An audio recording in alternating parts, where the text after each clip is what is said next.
Muito bem, pessoal, vamos dar prosseguimento em direito civil, dos contratos em geral, da formação dos contratos.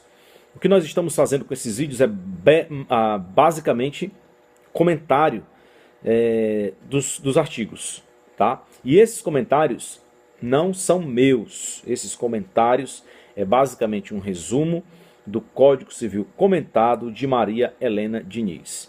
427, vamos lá. A proposta de contrato obriga o proponente, se o contrário não resultar dos termos dela, da natureza do negócio ou das circunstâncias do caso. Em suma, ninguém é obrigado a propor algo, mas se caso você fizer a proposta, você está obrigado, tá?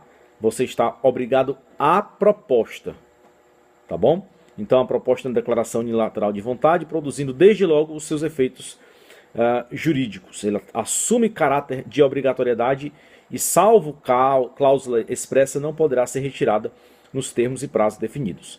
A proposta não adquire a qualidade obrigacionária em duas hipóteses: se formulada sem a necessária intenção vinculativa, ou quando a natureza do negócio ou as circunstâncias do caso proposto evidenciarem essa falta de obrigatoriedade, se for algo notório, ok? O Código Civil, o Código de Defesa do Consumidor, que é a Lei 8078/90, também nos ajuda nesse sentido, com o artigo 35. Artigo 428 do Código Civil. Deixa de ser obrigatória a proposta. Primeiro, se feita sem prazo à pessoa presente, ela não foi imediatamente aceita. Então tá lá os dois presentes, a proposta foi feita,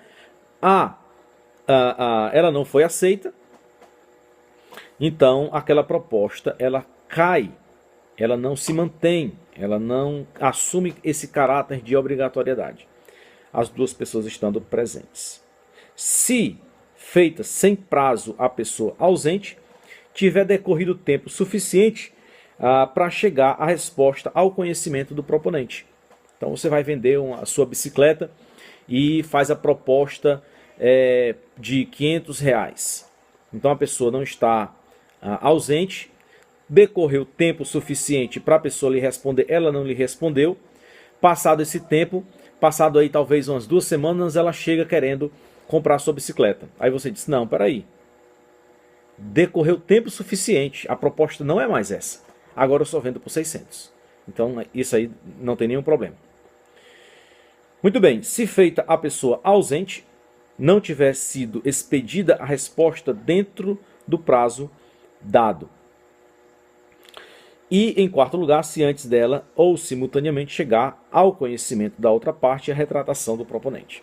Então foi feita a proposta, antes mesmo da proposta chegar aos ouvidos, ao conhecimento da outra parte que não estava presente, ou antes dela ou junto com ela, chegou a retratação do proponente. Não desisti de vender, o preço não é mais esse, então isso aí deixa de ser obrigatória a proposta, ok? Muito bem. Artigo 429. A oferta ao público equivale à proposta quando encerra os requisitos essenciais ao contrato, salvo se o contrato resultar das circunstâncias ou dos usos. Parágrafo único. Pode revogar-se a oferta pela mesma via de sua divulgação, desde que ressalvada esta faculdade na oferta realizada. O novo Código Civil reconhece a relevância jurídica da oferta ao público ou oferta ad certam personae para os efeitos da formação do contrato, tendo em conta a moderna sociedade de consumo e, no particular, o impacto das técnicas de comunicação mercadológica. Artigo 430. Se a aceitação por circunstância imprevista chegar tarde ao conhecimento do proponente, este comunicá-lo-á imediatamente ao aceitante, sob pena de responder por perdas e danos.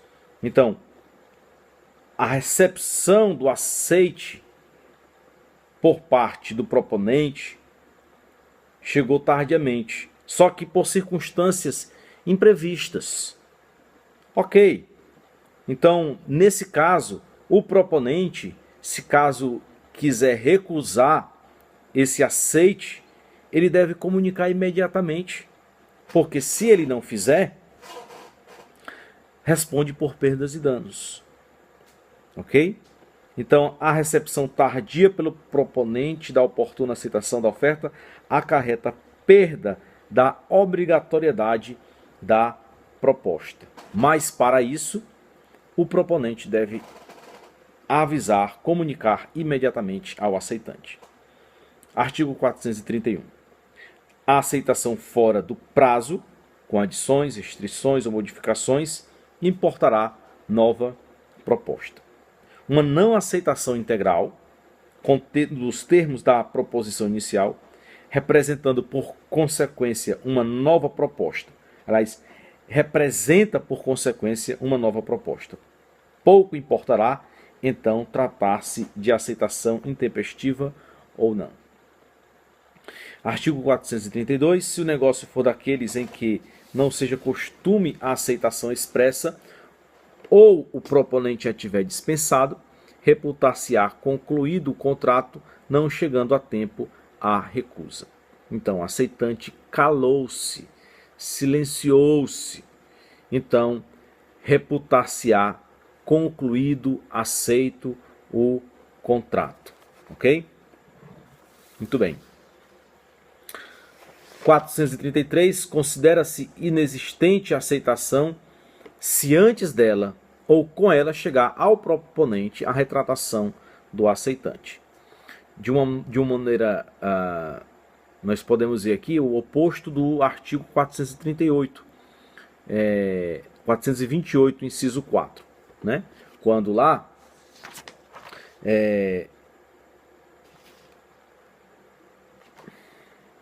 diz o seguinte: deixa de ser obrigatória se antes dela ou simultaneamente chegar ao conhecimento da outra parte a retratação do proponente. Aqui no 433 é a retratação do aceitante.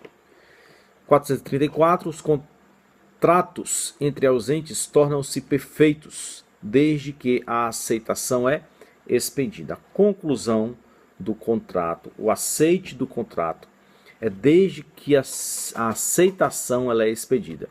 Nós temos aí pelo menos 4 teorias. Primeiro, da informação, quando a informação, quando o proponente sabe da informação do aceitante, ou chamado também de cognição, da declaração, ou seja, quando o aceitante declara, da expedição, quando ele expede o seu aceite, ou da recepção, quando o proponente recebe, acata a resposta do aceitante. Então são essas 4 teorias. Então nesse caso aqui ele está